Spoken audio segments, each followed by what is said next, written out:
Find the compound X which gives the following test: neutral FeHCl3 negative, failing solution negative, iodoform reaction positive, Grignard reagent positive. So these are the compounds. We just have to see what will happen when we add neutral FeCl3 and a failing solution iodoform reaction Grignard reagent, and what will be the result.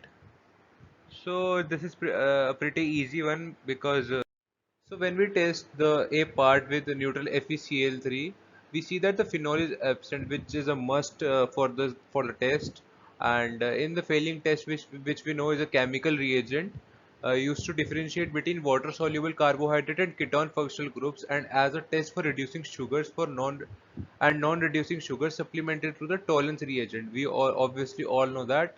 So it also comes out to be negative because it does not have CHO. Now iodoform. Comes out to be positive. Iodoform is used to check the presence of carbonyl compounds with the structure of RCO, CH3, or alcohols with structure of RCH, OH, CH3 in a given unknown substance. So alpha methyl group is present, which confirms that it is positive. And in Grignard, the acidic H atom is present, which confirms that it is okay. So we were testing the A part, so A part is the solution. You can obviously test all the other parts, but we will see that this is the right one.